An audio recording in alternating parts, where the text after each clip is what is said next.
Shoving into overdrive. Highway through the danger zone.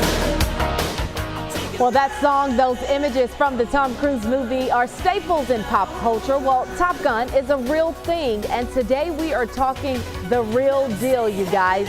Guy Snodgrass is a Top Gun instructor and one of the most skilled fighter pilots in the U.S. Navy, directing combat jets over some of the most dangerous war zones in the world. And he did it all using the lessons he learned at the Navy's Fighter Weapons School. He reveals those lessons for the first time in his new book, Top Gun's Top 10 Leadership Lessons from the Cockpit. And Guy joins us this midday from Fort Worth. Hello, Guy. You live in North Texas, right? I sure do, Tashara. Thanks for having me on. I'm actually a North Texas native. I lived abroad for about 25 years when I was in the U.S. Navy, but it's great to be back home. Love it. Okay, before we get serious, I want to ask you something that we've heard. Is it true Top Gun finds aviators every time they quote the movie? If so, how much and how many times have you been fined? That is a true story. If you are a member of the Top Gun instructor cadre, if you quote the movie or if you make a direct reference to the movie, you're going to be paying $5 as a fine. And I've got to admit, I probably were fined at least a dozen or 24 times. Okay, you are the cream of the crop when it comes to pilots. Give us an idea what Top Gun schools are like. You know, it's interesting. Obviously, when you are accepted to become a Top Gun instructor, they expect you to be above average with your talent in the aircraft. You have to be incredibly passionate about what you do, and you've got to have a really good personality because you're teaching the men and women who fly these fighter aircraft.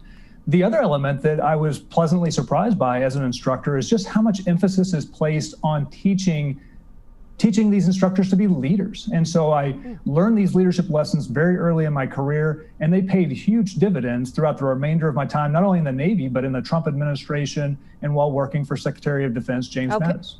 Absolutely. Now, you've also worked with former Defense Secretary James Mattis. You just alluded to some of that. So you have tons of experience. What makes a great leader? You know, I don't think you can say there's any one attribute that's going to make a great leader. I think it's a number of them put together.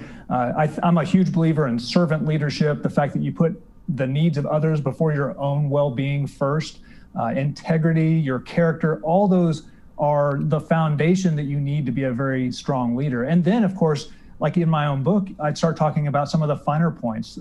One thing I learned in the cockpit when I had my own in-flight emergency where my engine exploded and I was nearly killed was just the importance of staying calm under pressure. The fact that no matter what life throws your way, you just remain calm and you're going to see your way through it. So there's a lot of great lessons that I learned during my time as a Top Gun instructor.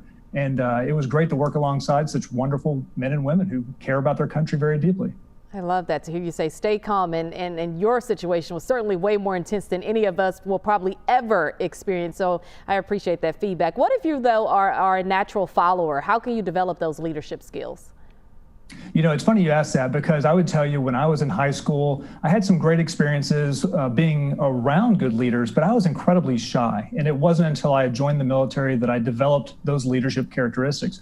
So if you're a great follower, if you're just a great person, a lot of it is just being willing to accept some personal risk, to get outside your comfort zone. You know, a lot of times I'd tell the junior sailors that I led, you know, become comfortable with being uncomfortable. Get outside, make new friends, make new connections, put yourself at a little bit of risk, and you'll be pleasantly surprised by the results you can achieve.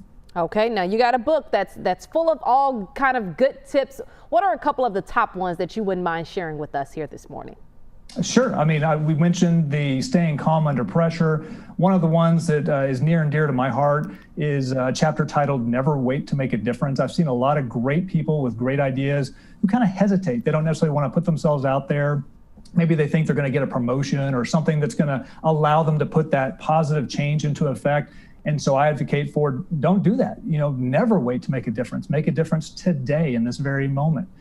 So those are two of the ones that I love. I also like the fact that, and we can experience this during the pandemic, we can all relate to it, is just the importance of having a wingman, someone who surrounds you, who's willing to tell you the truth, who's willing to help you along the way. When you need someone to rely on, they're there for you. So it's everything from looking inside yourself, finding that resilience and that inner strength to making sure you have a great network of people who have your best interests at heart. Guy, can you answer this one briefly for me? You don't have to be in the military rather, or a business setting. How can we apply your advice to just everyday life? Yeah, I think the 2020 has been a perfect example of how you can apply these lessons. One of the number one lessons I share in the book is just anticipating problems. And we've seen this with coronavirus, the fact that it seems like there's more uncertainty around the corner. So again, so you stay calm under pressure, and then you just think down the road, what's going to happen tomorrow, the next week, the next month? How can I anticipate some of the challenges I might face? Once you start anticipating those problems, you can put controls and measures in place to ensure your success moving forward. Okay, Guy, thank you again for your time here this morning. That book, as a reminder, you guys, is Top Gun's Top 10 Leadership Lessons from the Cockpit. Check it out. I'm sure you'll learn a lot. Again, thank you to Guy for joining us here this morning.